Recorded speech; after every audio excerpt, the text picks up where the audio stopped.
that really tells you a little bit about your clientele, because we've been having the same mix growing each year of, loyal customers. You need loyalty, right? But you're only going to be as loyal as you are to them. Yeah, because it's like, which goes back to thinking about them for yourself. Totally. So the thing about the world of luxury as well is, it gets a little intense, because seriously, when you've been taking care of people like for how many hours a day, like 10 hours a day, by the end of the day you're bloody exhausted. It's like, okay, I need a break now. But you can't be exhausted, and you have to put your lipstick back on, and you still have to look fabulous, even though you had a rough night the night before, even though you haven't slept, even though you've worked for the last 7 days for the last 7 years. It doesn't matter, because it's not about you, it's about the customer, right? And it's theater. You don't go on stage and say, oh, sorry guys, forgot my line. Like, you don't get to do that. This is the same thing. Has anyone got some more questions? We should probably open it up to questions now, and anything else that they want to. Some questions? What did you do with the first $3,000 you started with? Good question. Very good question. Stretched it out. And the first thing we did was, you got $3,000. How the hell are you going to open a retail store with $3,000? But I knew we could get more, but the world was falling apart. So we figured, well, don't want to go too deep, because the world's falling apart, and if we go too deep, what's the point of coming out when everything starts to turn around in a huge hole? I didn't want a hole. So we figured out that, luckily, I was in the wholesale business. I was director of wholesale in New York for a company called GAN. Aaron was in finance. When you start with $3,000, you better know exactly where every dollar's going, right? But luckily, because I was in retail already, the first thing was, well, what am I going to sell? I really don't have many options. I've got to sell the product that I actually represent. I can't go sell Cavalli, I can't go sell Etro, I can't go sell anything else because I can't afford it. But I do want to open this retail store because this is the absolute best time to open, because everybody's freaking out. And the first thing I realized was, before you spend that penny, do your research, because research saves you money. When you don't do your research, you're spending money like this, because you don't know, you don't have the answers. So have all the answers down on paper, because it will always move, but have the answers to what you think the best answers are at that moment. At that moment, before you make a decision. Meaning, we came to Newport, and I looked around and I said, well, okay, he sells Vineyard Vine, she sells Vineyard Vine, he sells Vineyard Vine, he sells Vineyard Vine, he sells Vineyard Vine. Everybody's selling the same thing. I can't come in and go to the Vineyard Vine rep and say, I want to sell Vineyard Vine in Newport, because why would I do that? That'd be suicide. So I looked around and we figured, you know what? We need to come in and get everybody's attention. We're going to sell everything that nobody else is selling. We're going to start there. Because everybody's going over here to buy these products. Why don't we just start by selling access to products that you can't get in this town? Why? Because it's an island. So if it's an island, I know customers go to Boston, I go to New York City to shop for goods, so what's going to differentiate us from the rest? While we figure out exactly what our long-term game plan is, right? So before we spent $1, we did our market research. Also, when we opened the store was 1 floor, now it's 3. So the store was only 1,200 square feet, so it was much smaller than what we have to provide for now. Because Thomas has wholesale background, because we come from New York, and you can basically find whatever you need at that time. We have different friends and different. We did some consignment. We did some. We hustled. We pulled together from different elements to be able to deliver a package of a store. But that also, if you want to know about the sacrifices that are required, you have to also understand it like this. The world was falling apart. We lived very, very well in New York City, gorgeous apartment, top of the line salaries. However, we got rid of that gorgeous apartment because I've got to open this store over here. I can't open this store and then have this expensive pad in New York City and live like this. So you know what? For the next 3-4 years, we're going to downsize our living, get rid of all the perks, and put everything into this store. So we had no perks. If We had no you employees, we worked 7 days a week. if you see the store now, you have no idea any of this went on. It's fine, and we're sharing this information to you because it's like it's always what are you willing to do. That's what sets you apart from everybody else. What are you willing to do? Some people say I could never do that, and that's fine. But it's always what are you prepared and willing to do for what it is that you say you want. And we wanted it. We know, we knew what we wanted to do. We didn't have all the answers, but we knew that if we go in this direction, if you go long enough, other answers come. It's just how the way life works. If you push, other answers come, right? So you asked that's a phenomenal question. $3,000. If you asked me today, I would say I don't even know how you did it. But you get something in your head, right? And all of a sudden answers start coming. So We painted the store. we started like that. When we took the space, we took the space in October, and we opened in November. So we would work our jobs in the city during the week, and we'd come up to Newport on the weekend, and we'd paint the store, and we'd get everything set up, and we'd downsize our apartment in New York, and we'd bring some stuff up. We did everything that we could possibly do to pull. We took the overhead out of our lives, reduced it. Because why am I going to have a high overhead and live extravagantly when I'm trying to now develop this business? And by the way, when we opened, everybody who walked into the store said, "Oh my God, you guys opened a retail store now? Good luck. Good luck." Everybody. You know, with the economy, it was, again, everybody was coming in just, people can't help it. It was ridiculously a tough time, right? It was a really tough time. So everybody's coming in and saying, opening a retail store in Newport in winter? Like, But we never. everybody was doing, but everyone was going, everyone was doing that, right? They were all walk in doing and that. going, it was like, what is that? Why does everybody keep doing that? Just like, Well, we would never engage that. We would always say, even when we were having the worst day, even when I was freaking out in February, and we just been open for a couple months, and we're going, oh my God, nobody's bought anything in like 7 days. And somebody would come in and they'd go, It's crazy. and then still walk out and not buy anything. You can never allow them to put their negativity on you. So it was like, no, everything's fantastic. Everything's great. Everything's going well. And you never go with what everyone else is doing. You go your own direction. Always. You always have to go your. always. They think it's tough. It's not tough. We're not coming from New York to screw around with this and be in Newport. I haven't driven in 10 years. I don't want to shovel snow. I have a doorman that does that. So, now I have to drive and I have to shovel and I have to. I could be crying, I hadn't gotten a manicure in forever, you know what I mean? So, but you have to say no, and you put the front up and you just say, no, it's amazing, it's going so well, we're doing this, we're continuing to grow, this is so awesome. And then everyone goes with you, and that's how because they turn around to think your way, because it's way better to be happy and to think positive than to allow other people to consume you with their negatives. And then eventually they only come into your store because you give them the positives. And so that's how you can take a little bit. And actually, I would say the key is the strength. That's the strength. It's not about the money.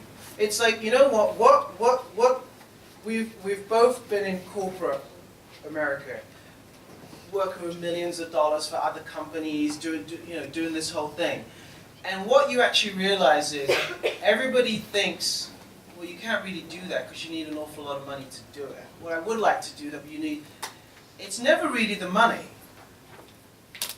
The money's just what gets you stuck to think you can't do something. I would say the best thing is that we didn't have any money. Yeah. Because we didn't waste any. So now that when we The have best a lot of money lessons. now, we know exactly how to spend it. We don't waste money. We don't waste time. We don't waste money. We're very specific about how we spend our money now so that the business can continue to grow. Because for so long, we didn't have the funds to really inject. And then you grow, and then it's like, okay, now we're going to expand, and we're going to go to level 2 and 3. And then you fund that, and you foster that, and then the next step happens, and it's like, okay, now we're going global, now we're opening additional stores, now we're doing e-commerce, now we're doing wholesale, now we're doing all of that. But if the first day somebody just wrote us a check for $2 million and said, Off you go. do all of this, you know how much money I would have wasted? I would have maybe been in business for 2 or 3 years, not really had too much turnover, spent a whole lot of unneeded money, and not have learned because it wasn't painful enough, right? But when you're pushed, you find results if you're determined, right? You know, there's no way that this is not going to work because this is my dream and I deserve to have it. Why? Because everyone deserves to have their dream if you're willing to put the work in for it. So that makes you stronger, it makes you more sussed, it makes you more flexible, and when opportunities come, you're not so, you don't so easily brush them off if it's not exactly what you want, because when you're have to be very structured, you're going to take every opportunity that you can get. If I had all the money in the world, maybe I don't want to talk to you, maybe I don't need this, but you're not like that when you're very focused on what it is that you need. So I think it's a blessing that we didn't start with a lot of money. It made us much more successful, much quicker. But it's not for everybody because it's not for the faint-hearted. You want to operate a business and start that way. I don't recommend it, but you instinctively will know if it's the right thing for you. Some people do need to sit and wait to get 500, whatever the number is, to start something. Some people are best employed. Some people just have an instinct to say, this is what I'm going to do, I'm just going to do it. So going back to that $3,000, it was a calculation of, well, how long can I last without sales before the sales kick in? You know, you got to calculate everything. How much can I budget out for the year? Can I last the year? What resources do I have? But again, the first thing I did in Newport, I went straight to the visitor center because I needed to know, the minute I hit the ground, I need to know who I need to know in town. Because that work saves me money, and it's free. It's my own legwork. I needed immediately to hit my network, because when we came into Newport, we didn't know anybody. We knew some family, right, but that's about it. But I'm sharing information with you that it's like vital information, because And we didn't wait for the press. We went to the press. we went to the I press. called up the newspaper and said, you know what, you should really write a story about us. Because what's the worst thing that they're going to do? Say no? We don't have a story now anyway. What's the best thing that they're going to do? Say yes, yep, and I was on the front cover of the paper. 3 weeks before Christmas, our first season. Boom. And that made Christmas very good that year. So again, if you're afraid of failure, you ain't going to start anything with anything, right? Like, if you're fearful about it, it's not going to happen. But the best thing about being young and being your age group, the best thing, you can do anything. Like, I have to use this the other way, you're allowed to fuck up. Excuse my language, but I have to share that. It's the only way. You have the right age, you're allowed to make mistakes. It's okay to make the mistakes. Because if it's in you going to get what it is that you want, it's okay to make mistakes. And when you make them, and somebody's telling you, I can't believe you did that, what were you doing? You just say, it's totally fine. I know what I want, and I'm going to go get it. The fact that today I stumbled, I made a wrong move, it doesn't matter. It just doesn't matter. You just have to be focused on what it is that you want. You just can't be wishy-washy about it. So if you want to be a fashion merchandiser for J. Crew, or you want to be a designer for, I don't know, Tory Burch, if that's what you want, Go do it. then go do it. And if somebody tells you you can't do it, for the most part, you have to really turn around to that person and say, please explain to me why you think I can't do it. What are you doing in your life that gives you the right to tell me I can or can't do anything? But that also goes back to making sure that you don't think that you're too good to do anything as well. So if you want to work at Tory Burch, but somebody like, I don't know, Forever 21 calls beforehand, take that job because you don't know Where what's it's gonna going lead to to. happen. How do you know that if you're not there, Tory Burch walks in one day because she's friends with the CEO? Things You know, happen like things that happen all the time. In this, sorry, Can we ask about what kinds of positions you're looking to fill in your team? oh my God. Um, Sales, management,